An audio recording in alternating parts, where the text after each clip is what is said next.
말씀은 고린도후서 1장 3절에서 7절입니다. 찬송하리로다. 그는 우리 주 예수 그리스도의 하나님이시요 자비의 아버지시요 모든 위로의 하나님이시며 우리의 모든 환난 중에서 우리를 위로하사 우리로 하여금 하나님께 받는 위로로서 모든 환난 중에 있는 자들을 능히 위로하게 하시는 이시로다. 그리스도의 고난이 우리에게 넘친 것 같이 우리가 받는 위로도 그리스도로 말미암아 넘치는도다. 우리가 환난 당하는 것도 너희가 위로와 구원을 받게 하려는 것이요 우리가 위로를 받는 것도 너희가 위로를 받게 하려는 것이니 이 위로가 너희 속에 역사하여 우리가 받는 것 같은 고난을 너희도 견디게 하느니라. 너희를 위한 우리의 소망이 견고함은 너희가 고난에 참여하는 자가 된 것 같이 위로에도 그러할 줄 알미라. 아멘. 오늘 본문을 담고 있는 고린도 후서는 바울 사도가 고린도 지역에 있는 교회와 또 도시의 수도가 고린도이면서 고대 그리스 그 마게도냐 남쪽 지역인 그 아가야 지방에 있는 그리스도인을 향하여서 보내는 신앙 권면의 편지가 됩니다. 본문은 신자의 위로자가 되시는 하나님 그리고 그 하나님으로 인하여서 고난 중에 있는 신자들에게 넘치고 있는 어떠한 위로에 대해서 알려주고 있습니다. 본문 3절이 이렇게 시작을 합니다. 찬송하리로다. 그는 우리 주 예수 그리스도의 하나님이시요 자비의 아버지시요 모든 위로의 하나님이시며 3절에서 찬송하리로다 라는 이 표현은 원어로도 축복받을 만하다 또 찬송을 받을 만한 칭찬을 받을 만한 이런 뜻으로 쓰이는 형용사인데 주로 하나님과 관련해서 쓰이고 있습니다. 성경의 여러 구절에서 찬송 받으실 하나님 이를 언급할 때 이 표현을 많이 사용을 합니다. 마가복음 14장 61절에도 내가 찬송받을 이의 아들 그리스도냐 누가복음 1장 68절에서도 찬송하리로다 주 이스라엘의 하나님이여 로마서 1장 25절도 5절도 주는 곧 영원히 찬송할 이시로다 고린도후서 11장 31절도 영원히 찬송할 하나님이라는 이 영원히 찬송받기에 합당하신 하나님을 언급을 할 때 이 찬송하리로다라는 단어를 씁니다. 이 원어를 참조하면 이 번역이 또 다음같이도 가능한데 이 찬송을 받으실 만하다는 것도 복이 있다는 것도 해석이 되니 복이 있으리로다 또는 찬송을 받으실 만하도다 찬양받을 만하도다 칭찬받을 만하시다 하나님 그리고 우리 주 예수 그리스도의 아버지시여 자비들의 아버지이시며 모든 위로의 하나님이시며 이렇게도 번역이 됩니다. 이 자비에 해당하는 단어는 누군가가 이 어려움이나 곤경이나 또 불행에 대해서 갖는 어떤 깊은 감정입니다. 하나님께서 우리에게 가지시는 그 깊은 감정이 바로 이 자비에 해당하는 감정입니다. 그렇게 하나님께서 우리를 향하여서 자비하신 하나님이라고 우리가 고백할 때는 그 하나님께서는 우리의 어려움과 곤경과 불행에 대해서 깊이 공감하시면서 어떠한 감정을 우리로 하여금 갖고 계신다라는 것을 알 수가 있습니다. 이 단어로 우리가 알 수 있는 쉬운 단어는 동정심이 바로 이 자비에 해당합니다. 또한 본문에서는 이 자비가 단수가 아닌 하나가 아닌 복수용으로 사용되고 있습니다. 그렇다면 그 다음에 이어지는 모든 위로의 하나님과 같은 의미상에서 쓰이는 것도 우리는 짐작이 됩니다. 한 가지의 자비가 아닌 또는 일일성의 자비가 아닌 여러 형태로의 자비의 하나님, 자비들의 하나님, 여러 사람들, 어떤 한 사람, 특정한 사람에게만 갖는 동정심 또는 그런 또는 어떤 그 특별한 깊은 감정이 아닌 여러 사람들에게 가져주시는 그러한 특별한 마음, 그래서 자비들이라고 말합니다. 그렇다면 복이 있으시고 찬송을 받으시기에 합당하신 하나님께서는 그러한 여러 자비들의 아버지, 그러한 여러 자비들의 하나님이시라는 뜻입니다. 뒤로 이어지는 모든 위로의 하나님에 해당하는 이 위로라는 단어는 위로 또는 격려 또는 위안, 도움, 요청에 응한다는 것 이런 모든 뜻으로 유사하게 사용이 됩니다. 이 단어가 또한 하나님의 영이신 성령, 이 성령을 말할 때 사용하는 단어와 이 돕는 자, 위로자라고 말하는 이 뜻과 이 어원이 같습니다. 그래서 성령 하나님과 위로에 해당하는 이 단어의 어원이 이 본문에서는 우리는 같은 것을 확인하게 됩니다. 우리 주 예수 그리스도의 아버지 하나님께서는 자비하신 하나님이시며 위로하시는 하나님이십니다. 그렇기에 하나님의 영으로 신자에게 임재하여 주시는 성령께서도 동일하게 신자를 하나님의 뜻으로 위로해 주시고 도와주시고 격려해 주시고 우리가 도움을 요청할 때, 도움이 필요할 때에는 기꺼이 언제나 응답하시고 또한 우리를 도와주시는 분이십니다. 그분이 성령 하나님입니다. 로마서 8장 26절에서도 우리에게 알려주는 바와 같이 이와 같이 성령도 우리의 연약함을 도우시나니 우리는 마땅히 기도할 바를 알지 못하나 오직 성령이 말할 수 없는 탄식으로 우리를 위하여 친히 간구하시느니라 말씀합니다. 그 이어서 나오는 구절에서도 마음을 살피시는 이가 성령의 생각을 아시나니 이는 성령이 하나님의 뜻대로 성도를 위하여 간구하심이니라 라고 우리에게 알려줍니다. 그러니 하나님의 영 성령께서도 참으로 위로의 하나님으로 우리에게 다가와 주시고 하나님의 영으로 그 계시는 성령께서는 또한 우리로 하여금 자비의 하나님, 모든 위로의 하나님을 알게끔 하여 주신다는 것입니다. 본문에서는 이러한 성령으로 신자에게 주시는 하나님의 그 위로에 특별히 이 모든이라는 단어를 기록하고 있습니다. 다시 말해서 모든 상황 속에서의 위로를 말하는 것이고 또한 모든 사람들, 모든 신자들의 위로가 되어주시는 분이 바로 하나님이시라는 말씀입니다. 4절에서는 이 위로라는 단어가 중심되어서 이어져서 사용되고 있는데 이 원어로도 한 절 안에 무려 4회가 반복되어서 사용되고 있습니다. 3절에 연결돼서 이 4절에 보면 우리의 모든 환난 중에서 우리를 위로하사 우리로 하여금 하나님께 받는 위로로서 모든 환난 중에 있는 자들을 능히 위로하게 하시는 이시로다라고 말씀합니다. 첫 번째로는 우리 하나님은 우리의 모든 환난 중에서 우리를 위로하시는 분이시고 또한 우리의 하나님은 하나님께 받는 위로를 우리가 받았다면 그 받는 위로를 가지고서 또한 다른 모든 환난 중에 있는 자들을 능히 위로하게끔 하도록 하시는 분, 그분이 하나님이시라는 것입니다. 여기서 사용되는 이 위로라는 단어는 매우 중요한 의미를 갖는데 그 의미는 바꾸다라는 상황을 가진 단어가 아니라는 것입니다. 위로라는 단어에 담긴 상황은 지금 어떠한 상황이 그 위로받을 만한 사람에게 계속해서 지속이 되어 있는 것을 전제로 하고 있습니다. 누군가가 자신이 외부로부터 도움을 받아야만 하는, 그래서 위로를 받아야만 하는 상황은 자신이 지금 어려운 상황에 처해 있고 곤란함에 처해 있고 또는 두려움이나 위기 등에 처해 있는 상황이라는 것을 우리에게 짐작케 합니다. 자, 이 상황은 그러한 상황에 처해 있는 사람에게는 분명 어떠한 도움이 필요한 상황이 계속되고 있고 부정적인 상황이 그로 하여금 계속 진행되고 있는 상황을 우리는 보게 됩니다. 위로에 담겨 있는 이 말에 담긴 상황은 누군가 어떤 문제 해결해주는 해결사가 나서서 그가 처해 있는 어려움, 곤란함, 두려움, 위기 이러한 것들에 해당하는 어떠한 상황들을 깔끔하게 해결해주고 부정적인 상황을 그가 보기에 또 외부에서 보기에도 완벽하게 긍정적인 상황으로 바꾸어주는 것이 아니라는 것입니다.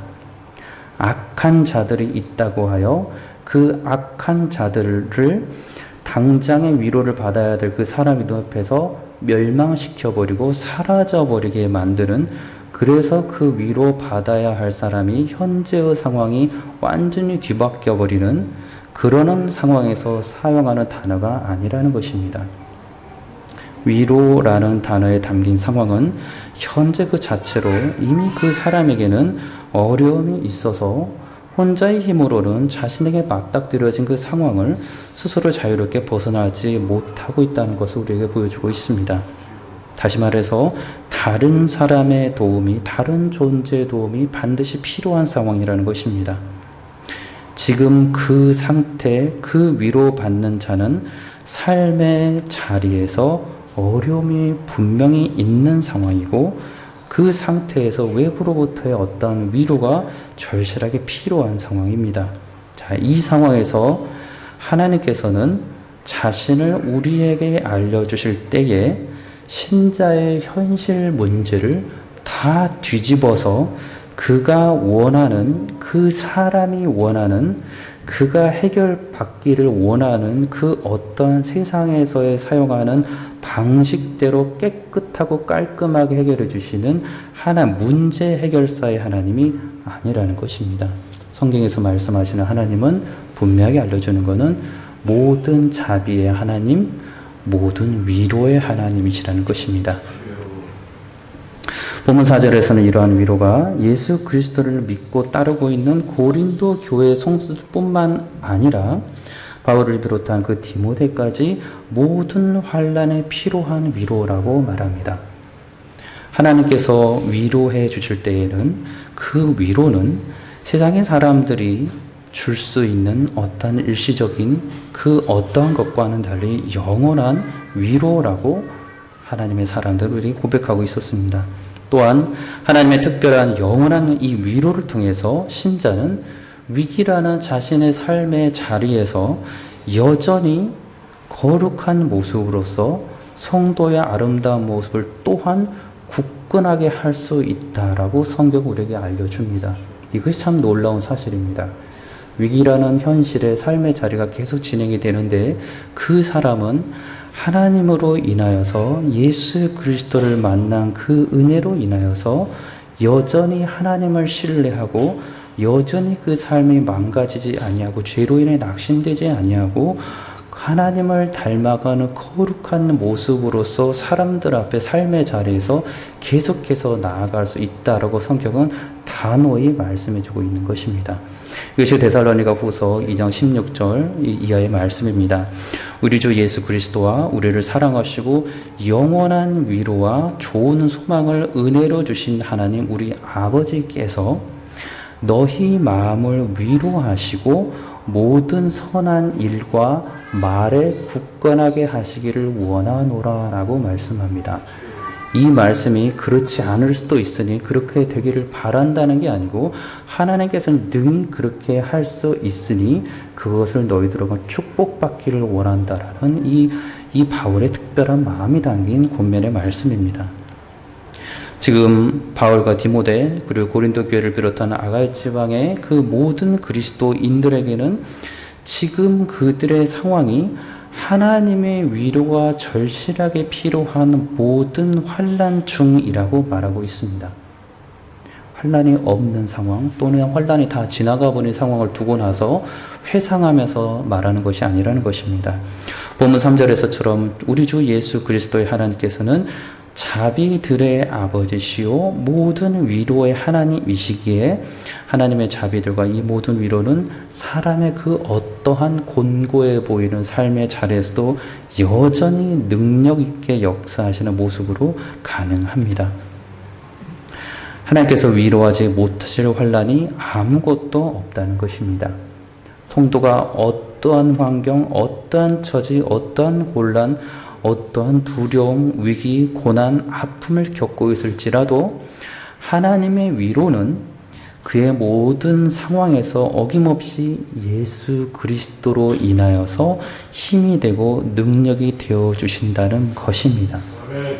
그 상황에서 도망치거나 포기하지 않고 성도는 놀랍게도 그리스도 예수 안에서 하나님의 위로하심을 계속해서 영원한 위로하심을 받으면서 삶의 자리에서 계속해서 거룩한 삶을 살아가면서 빛과 소금의 역할들을 할 수 있다는 것입니다. 그것이 바울이 빌립보 교회 성도들에게 고백했던 자신의 자랑이었습니다. 빌립보 4장 11절 이하에 보면 내가 궁핍함으로 말하는 것이 아니라 어떠한 형편이든지 나는 자족하기를 배웠노니 나는 비천에 처할 줄도 알고 풍부에 처할 줄도 알아 모든 일 곧 배부름과 배고픔과 풍부와 궁핍에도 처할 줄 아는 일체의 비결을 배웠노라. 그리고 말씀하시는 것이 내게 능력 주시는 자 안에서 내가 모든 것을 할 수 있느니라 라고 고백합니다. 바울뿐만 아니고 구약의 시인들도 환난 중에서 언제나 자신을 굳건하게 지켜주시고 보호해주시는 하나님을 노래하는 것을 우리는 보게 됩니다. 시편 138편 7절에서도 내가 환난 중에 다닐지라도 주께서 나를 살아나게 하시고 주의 손을 펴사 내 원수들의 분노를 막으시며 주의 오른손 나를 구원하시리이다 고백합니다. 시편 119편 143절도 환난과 우환이 내게 미쳤으나 주의 계명은 여전히 나의 즐거움이다 라고 고백합니다. 시편 37편 39절도 의인들의 구원은 여호와께로부터 오나니 그는 환난 때에 그들의 요새이시로다 라고 말합니다. 시편 31편 7절도 주께서 나의 고난을 보시고 환난 중에 있는 내 영혼을 아셨으며 라고 고백합니다. 신자에게 있어서 환난이 없는 것이 아니라 계속해서 진행되고 있는데 놀랍게도 하나님을 만난 사람들은 계속해서 말하는 것이 이 환난에서 하나님은 언제나 나를 보호해주고 지켜주시고 나를 구원해 주시는 능력이 있는 모든 위로의 하나님, 모든 자비의 하나님이시다라고 고백하는 것입니다. 4절에 보면 이 위로는 단어가 이 원어의 사회로 사용될 대로 중요한 핵심 단어로 말씀드렸는데, 그렇다면 이 위로하시는 위로의 하나님은 우리가 이 세상에서 사람들로부터 알고 느껴지는 그 위로함과는 참으로 다른 능력이 있다는 것도 알 수가 있습니다. 놀라운 것은 바울은 디모데와 같은 그 우리라는 단어를 사용하고 있는데, 하나님으로부터 우리 자신들이 먼저 그리스도 예수 안에서 구원함의 은혜, 보호하심의 은혜, 말씀대로 신실하게 이루어 가신 그 하나님의 은혜를, 위로를 먼저 받았는데, 우리라고 말하고 있는 바울과 디모데가 받은 하나님의 그 영원한 위로를 통하여서 이제는 모든 환난 중에 있는 예수 그리스도로 인하여서 복음을 전하는 그 삶으로 인하여서 말씀대로 지켜 거룩하게 살아가려는 그 삶으로 인하여서 그 삶의 자리에서 모든 환난 중에 있는 다른 그리스도인 사람들을 이미 예수 그리스도 안에서 그 하나님의 위로를 받은 그 우리는 그들을 위로할 수 있게 하여 주시는 그러한 능력을 주시는 분이 또한 하나님이시다라고 고백을 합니다. 사람은 신자를 위로할 수 있는 능력이 없는데 예수 그리스도를 만난 신자는 고난 중에 그리스도가 그를 어떻게 지켜주셨는가 그 위로를 알기에 체험적인 이 위로와 말씀이 이루어지는 그 위로를 확신 있게 알기에 같은 고난 중에 있는 성도를 향하여 진심으로 위로해 줄 수 있는 능력을 갖출 수 있는데, 이 능력이 사람에게서가 아닌 지혜나 경험에서가 아닌 하나님으로부터 나오는 그 하나님의 능력이다라고 또한 고백하는 것입니다. 그래서 이 환난이 이 지나가는 5절에서는 또한 그리스도의 고난으로 연결해서 우리에게 알려줍니다. 사람의 여러 환난과에서 나란히 알 수 있는 모습이 바로 그리스도의 고난이라는 상황입니다. 이 바울이 고백하는 고백입니다. 그리스도의 고난이 우리에게 넘친 것 같이 우리가 받는 위로도 그리스도로 말미암아 넘치는도다.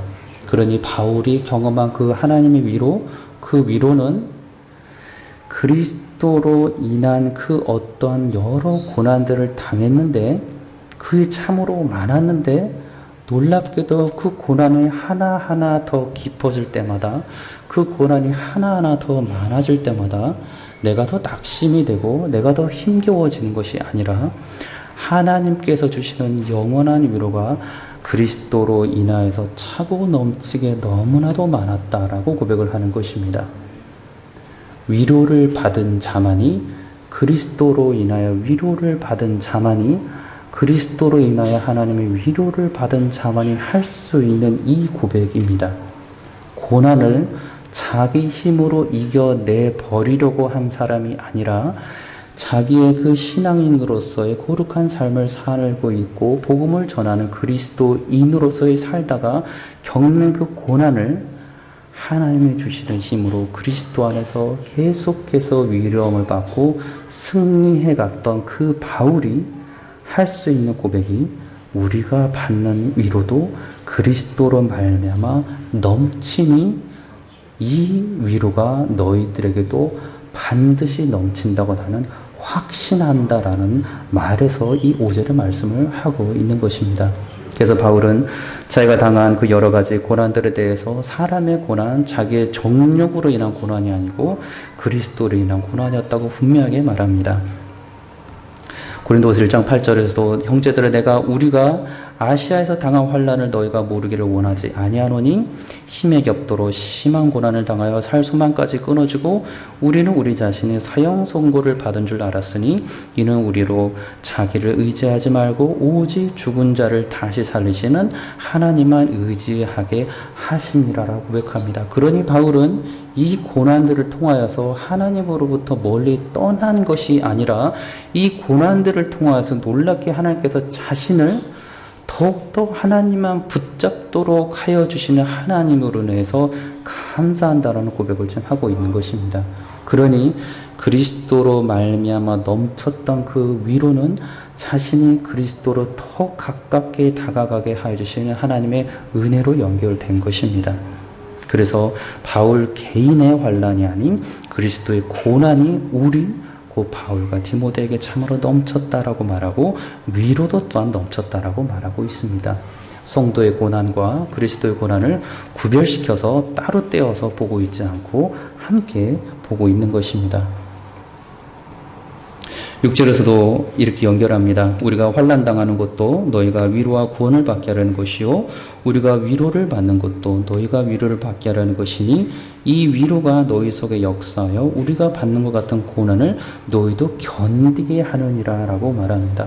어떻게 위로를 받아야 할 사람들, 다시 말해 지금의 삶의 자리가 너무나도 고통과 힘겨운 그 그리스도인이나 거룩한 삶을 부단히 살고자 하는데 뭔가 뜻대로 풀리지 않아서 여전히 고난과 아픔이 계속되고 있는 저들을 향하여서 이 바울과 같은 이 말, 우리가 받는 것 같은 고난을 너희도 반드시 능히 내가 견딘 것처럼 우리가 견딘 것처럼 너희도 반드시 견딜 것이라고 이렇게 확신 있게 말을 하고 있습니다.